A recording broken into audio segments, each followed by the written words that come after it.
Sa mga ka-city, maayong kabuntagon, okay? Maayong kabuntagon, maayong kaudtuhon, kagabihon kung unsa nga oras ni gilantaw ni mga video, no? So for today's episode, atong hisgutan ang hierarchy of control. So unsa na yung hierarchy of control?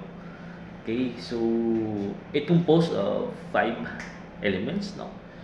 Which is elimination, substitution, engineering controls, administrative controls, and last is the PPE.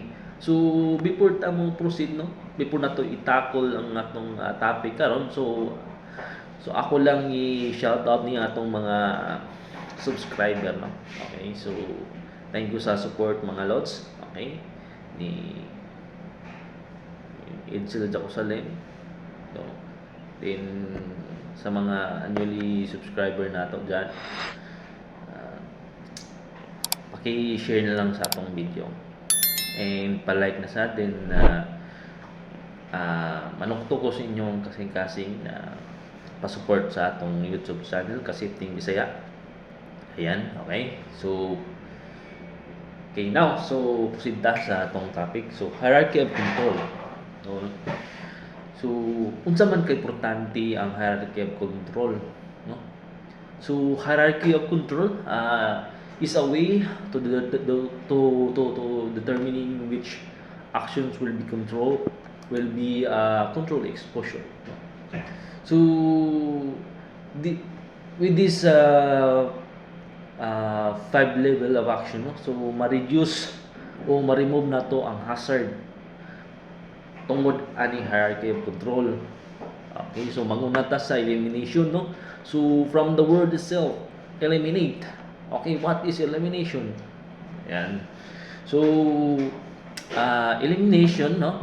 Remove the hazard of the source. So this could include changing the work process to using like for example a toxic chemical, heavy object, or sharp tools, no?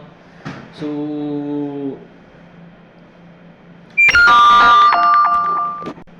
okay, so elimination, no? Physically remove the hazard.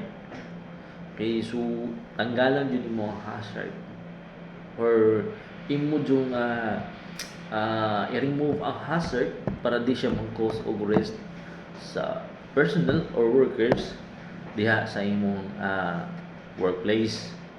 Okay. So sa number 2, okay, substitution. Unsa ng substitution, no?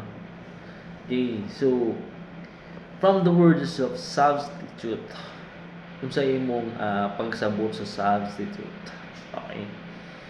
See, substitution is using a safer alternative to the source of the hazard. An example is using a plant-based printing inks as a substitute for solvent-based inks. So, muhatag og laing example, no? Like kung mga example, just for example, a worker, no? A worker using a grinder without appropriate. So, workers using a grinder to cut rebars, no? Iyang putlon ang rebars. So, unsa may iyang i-substitute para ma-remove ang hazard, no? So kuan ba na siya sa iyang grinder, no? Kunama gud sila isukod. Okay, so ang last is the grinder guard. So dapat, no, ang grinder nato na ay gid siya grinder guard just for in case matanggal ang iyang disc, so di siya directly maka cause og injury sa mga workers. So ito sa, no, mao na siya atong example sa substitution. Okay, so kani siyang duha, elimination na substitution, mao gini siya mag-partner, no, para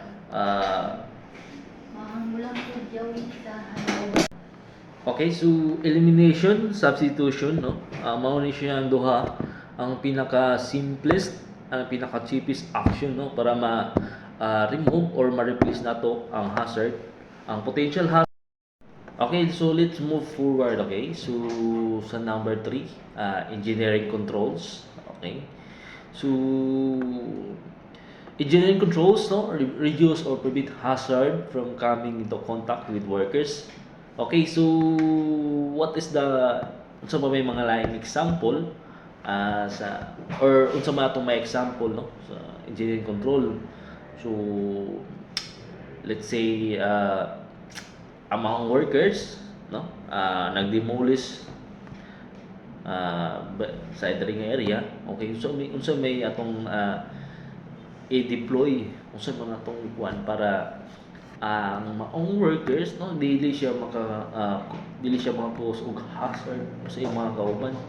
So first thing nga atong buhaton, no, will be deploying signages, no, signages that this area is under for demolition. Okay, so that's number 1. So number 2 natong buhaton, no, pwede natong butang caution tape para aware ang mga atong workers. So that's example sa engineering controls. Okay, so daghan pa kayo ni siya mga atong may example, pero kanila nga atong mahatag since limited naman ang atong oras. Okay, so moving forward, no, so let's proceed to number 4, administrative controls. Okay, so imong i-change the way people work, no, kung imo silang tudluan sa sakto in a safest way sa kumpara sa ilang naandan nga unsafe. That's the administrative controls, no. So sa may atong buhaton, no, para ma change nato sila. So number 1, safety orientation, no, importante dyan na prior to work. So number 1 is safety orientation. Okay, so number 2, importante yung daily toolbox. So daily toolbox na conducted by the safety officer. Matakol nila yung mga unsafe, matakol nila ang mga posibleng mga potential hazard, no, nga pwedeng so administrative control, importante jud kayo na ma-change nimo ang ilang mga naandan. So di mo ginato na malikayan na mangyay kanunay jud nga although naminaw sa safety orientation pero wala niya i-apply. So muna sa gingon nga nilapos ra sa usa ka dalunggan, ligawas po sa pikas sa dalunggan. So importante din nato na ma-remind nato sa employee or sa workers nga ang iyang gibuhat is unsafe. So by the use of administrative control, no, ma-change nato ang ilang mga naandan. Okay, so let's proceed to number 5, no, PPE. So importante every element sa every level importante jud kayo. So number 5 level. So PPE, no, is equipment worn to minimize exposure to hazard. So example of PPE includes gloves, safety glasses, okay, hearing protection, okay, hard hats, and respirators.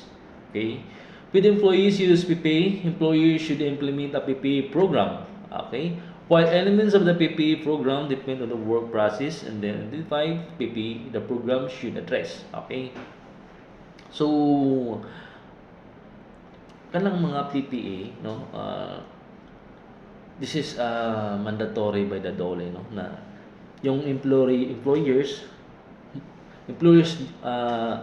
should not rely on PPE alone to control hazards when other effective controls options are available. So PPE can be effective but only when work is used. Okay, so mga ka-safety, hinaot ko nga namoy nga nasabtan, no. So medyo bulol pa kahita mo storya since nag-practice pa tag vlog. Okay, so apology, no? Apology. Okay, so din na lang ko kutob. O, maraming salamat.